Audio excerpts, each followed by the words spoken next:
ધ્રાંગધ્રાના કોંગ્રેસના પૂર્વ ધારાસભ્ય પરસોત્તમ સાબરિયા આજે કરશે કેસરીયું ધારણ। ગાંધીનગરમાં પ્રદેશ બીજેપી આગેવાનોની હાજરીમાં તેઓ બીજેપીમાં જોડાશે।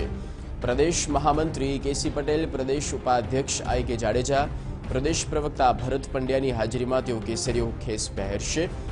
મહત્વનું છે, પરસોત્તમ સાબરિયા 17ની ચૂંટણીમાં કોંગ્રેસની ટિકિટ પર ચૂંટાયા હતા। પૂર્વ પ્રધાન બીજેપી ઉમેદવાર જયંતિ કવાડિયાને હરાવ્યા હતા।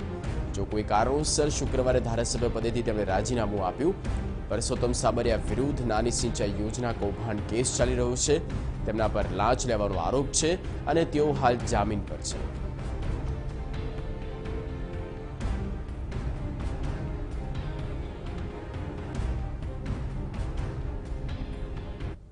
વધુ માહિતી સાથે જોડાઈ ગયા છે સંવાદદાતા અનિલ પટેલ। અનિલ, પરસોત્તમ સાબરિયા હવે કેસરીયો ધારણ કરવા જઈ રહ્યું છે। કેટલા સમયમાં તેઓ આવી પહોંચવાના છે કમલમ ખાતે અને કેવા પ્રકારનો માહોલ છે તેમના આગતા સ્વાગતમાં?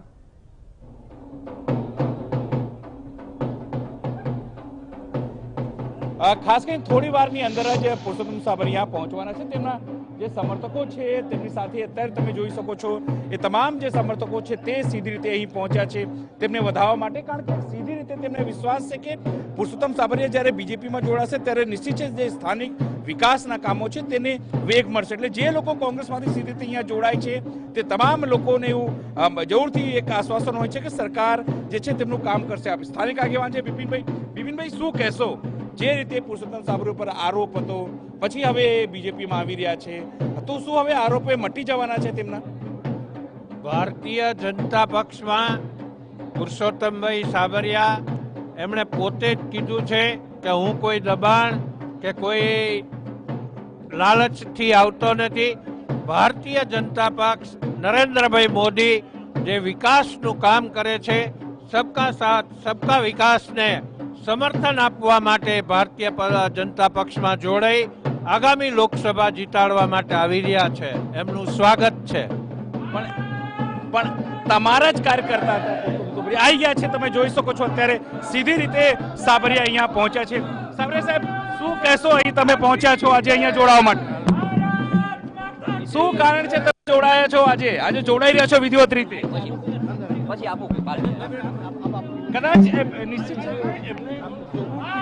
એ વાત કહેવામાં આવી છે, કઈ ખાસ કોઈ તમે કીધું છે કે વિકાસની રાજનીતિ થશે હવે તમારા વિસ્તારમાં? હાજી, 100%। કોઈ વાત તમને કહેવામાં આવી છે કે હવે તમારા વિકાસ તમે ટિકિટ આપવામાં આવશે, વિકાસ કેવી રીતે કરશો તમારા વિસ્તારમાં? મને પાર્ટી ઉપર વિશ્વાસ છે, ટિકિટ આપે કે ના આપે છતાંય વિકાસ થશે। કેવા પ્રકારના વિકાસ કરશો? ત્યાં રોડ, રસ્તા, વિસ્તારોના કામ, આજ વર્ઝન ચેન્જ થઈ રહ્યું છે તો એ વર્ઝન